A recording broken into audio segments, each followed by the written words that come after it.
दोस्तों, आज के इस वीडियो में हम आपको बताएंगे गाय को हल्दी रोटी खिलाने का सही तरीका व सही समय जिससे आप माला माल हो सकते हैं। साथ ही बताएंगे कौन सी वो चीज है जो गाय को कभी भी नहीं खिलानी चाहिए, वरना आपसे सभी देवी देवता नाराज हो जाएंगे। और कौन सा खास फल है जो अगर आप गाय को खिलाते हैं तो स्वयं भगवान कृष्ण की कृपा के पात्र बनते हैं। साथ ही हम आपको बताएंगे गाय से जुड़े शुभ अशुभ संकेतों के बारे में। तो पूरी जानकारी के लिए इस वीडियो को अंत तक जरूर देखिएगा। दोस्तों, श्री कृष्ण ने बताया कि गाय को रोटी खिलाने से और हल्दी खिलाने से मनुष्य के अंदर क्या फायदे होते हैं।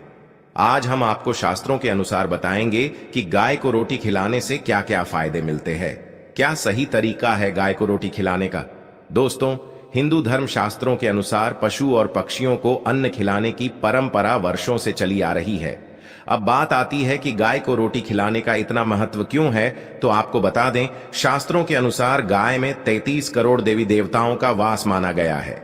अब जब बात भोग लगाने की आती है, तो अगर रोज ही 33 करोड़ देवी देवताओं को गाय के जरिए भोग लगाया जा सकता है, तो आप ही बताइए कि इससे बड़ा पुण्य लाभ क्या हो सकता है कि हम पहले गाय के द्वारा 33 करोड़ देवी देवताओं को भोग लगाएं, फिर घर के अन्य सदस्य भोजन ग्रहण करें।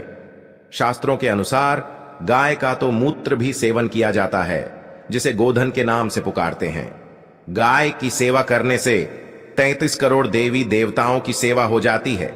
ऐसा शास्त्रों में उल्लेख है कि जिन घरों में गाय पाली जाती है उनकी तो पीढ़ियां ही कई सुखों को भोगती है, अर्थात इतना पुण्य लाभ मिलता है कि उस कुल में जन्म लेने वाली पीढ़ियां संसार का सभी सुख प्राप्त करती है। अगर आप गाय को रोटी के साथ थोड़ा सा गुड़ भी खिलाते हैं तो बड़ा ही पुण्य मिलता है। लेकिन एक बात का ध्यान रखें, जैसे कि आजकल सर्दियों का मौसम है तो आप गाय को गुड़ खिलाइए, लेकिन अगर गर्मियों का मौसम है तो उस समय में आपको गाय को गुड़ नहीं खिलाना चाहिए। आपको गाय को हल्दी रोटी देनी चाहिए, लेकिन गर्मियों के समय में गाय को गुड़ नहीं दिया जाता। इस बात का ध्यान रखिए कि गाय को हमेशा जब आप गुड़ खिलाएं तो गाय बैठी हुई होनी चाहिए। खड़ी गाय को कभी भी गुड़ नहीं खिलाया जाता। दोस्तों, खासकर सोमवार के दिन शिव जी की पूजा के बाद भोग लगाकर गाय को कुछ ना कुछ सफेद चीज जरूर खिलानी चाहिए, जैसे बर्फी, चावल, सफेद लड्डू आप जरूर खिलाइए। इसके कई पुण्य व्यक्ति को प्राप्त होते हैं और सोमवार का व्रत संपूर्ण सफल हो जाता है। मंगलवार को गाय को रोटी के साथ बेसन के लड्डू खिलाने से संपूर्ण लाभ होता है। इससे व्यक्ति का मंगल शांत हो जाता है। और वहीं बुधवार को हरा चारा यानी कि दुर्वा घास खिलाने से बुध ग्रह शांत हो जाता है। इससे भगवान गणेश प्रसन्न होते हैं। ऐसे में गुरुवार को जब भी आप गाय को रोटी खिलाते हैं तो थोड़ी सी हल्दी मिलाकर रोटी बनाइए और गाय को 2 रोटी खिला दें। इससे भी बहुत ही पुण्य लाभ होता है। आपको जीवन में लौकिक और अलौकिक दोनों ही फलों की प्राप्ति हो जाती है। शुक्रवार के दिन गाय को खीर खिलाने से शुक्र ग्रह मजबूत होता है। देवी लक्ष्मी प्रसन्न होती है, जिसके कारण व्यक्ति मालामाल हो जाता है। माता लक्ष्मी मेहरबान हो जाती है। माना जाता है कि शनिवार के दिन गाय को काले तिल और उड़द पीसकर गेहूं के आटे में डालकर रोटी बनाकर खिलाने से शनि दोष शांत हो जाता है। दोस्तों, वही हर रविवार को रोटी के साथ गुड़ मिलाकर गाय को खिलाने से सूर्य की महादशा ठीक हो जाती है। व्यक्ति निश्चित तौर पर धनी बन जाता है। अगर आपने भी गाय को रोटी खिलाई है तो समझो आपने 33 करोड़ देवी देवताओं की सेवा की है और आपको इसका लाभ बहुत जल्द मिलने वाला है। दोस्तों, इस बात का भी ध्यान रखें कि गाय की सेवा सिर्फ मजबूरी में ना करें, बल्कि माता की पूजा सेवा पूरे दिल से करें। दरअसल इस पर एक बहुत ही प्रचलित कथा भी है। कथा के अनुसार जब एक महिला ने गाय को केला खिलाना चाहा तो गाय ने केला देखकर अपना मुंह मोड़ लिया।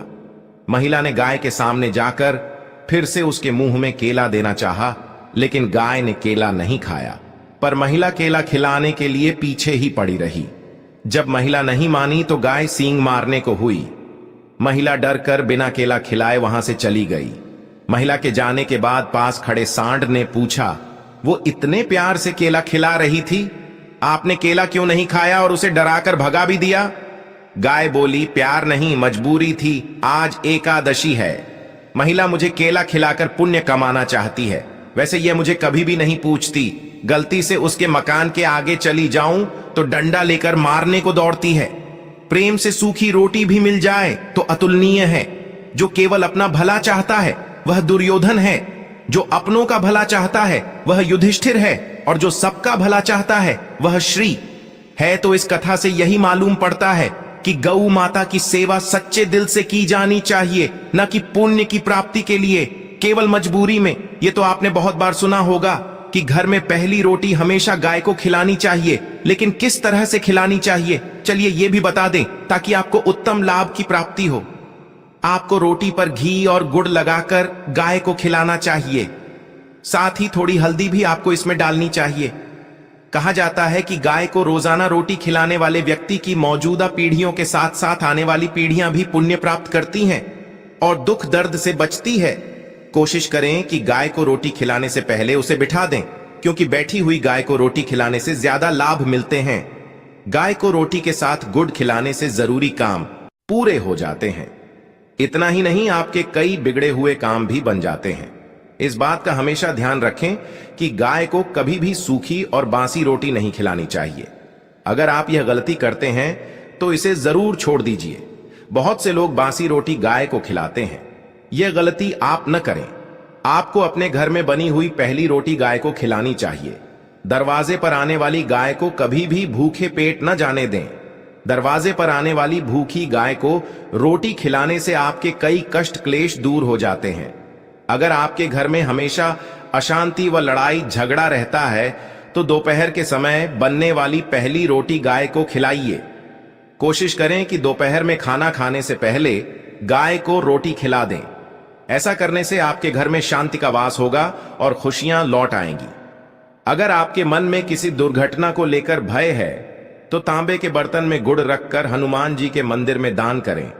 दान करने के बाद वहीं पर बैठकर हनुमान चालीसा का पाठ करें। ऐसा 5 मंगलवार और शनिवार को करें और पाठ करने के बाद गाय को केला जरूर खिलाएं। ऐसा करने से आप दुर्घटना से बचे रहेंगे। जिनकी जल्द विवाह की कामना है या जिनका विवाह नहीं हो रहा है तो यह उपाय उनके लिए है। ऐसे व्यक्ति गुरुवार को 2 आटे के पेड़े पर हल्दी लगाकर गाय को खिलाएं। इसके साथ गुड़ और चने की पीली दाल का भोग भी गाय को दें। अगर आपको भी अच्छी नौकरी की तलाश है तो इंटरव्यू देने जाते समय या घर से बाहर नौकरी की तलाश में निकलते समय रास्ते में किसी गाय को आटा और गुड़ खिलाकर जाएं तो अवश्य ही सफलता मिलेगी। अगर आप अपना मकान या दुकान चाहते हैं और ऐसा काफी कोशिशों के बाद भी नहीं हो पा रहा है तो आप 3 उपाय करें। प्रत्येक शुक्रवार को किसी भूखे को भोजन कराएं। दूसरा उपाय है कि रविवार के दिन गाय को गुड़ खिलाएं। और तीसरा उपाय है कि शनिवार के दिन शनि मंदिर में छाया दान करें। ऐसा नियमित रूप से करने से आपको फायदा होगा। दोस्तों, छाया किस तरह से दान की जाती है यह भी मैं आपको बता दूं। इसके लिए आपको किसी मिट्टी के बर्तन में सरसों का तेल रखकर उसमें अपनी छाया को देखकर किसी व्यक्ति को तेल दान करना है। ध्यान रहे, जो तेल आप दान कर रहे हैं वह फ्रेश होना चाहिए, यानी कि आपका इस्तेमाल किया हुआ तेल नहीं होना चाहिए। इस उपाय को करने से शनि संबंधित दोष भी दूर हो जाते हैं और अगर व्यक्ति कर्ज से घिरा है तो कर्ज की समस्या भी अपने आप ही जल्द से जल्द इस उपाय से दूर होने लगेगी। दोस्तों, कर्ज से परेशान हैं तो भोजन के साथ गुड़ खाने से आपको लाभ मिलेगा। थोड़ा गुड़ थोड़ा खाते रहने से धन की आवक आपके जीवन में बढ़ेगी। गुड़ का कुछ भोग हनुमान जी के मंदिर में जाकर प्रसाद के रूप में भी अर्पित करें और आरण मोचक मंगल स्तोत्र का पाठ करें तो कर्ज से जल्द ही आपको मुक्ति मिलेगी।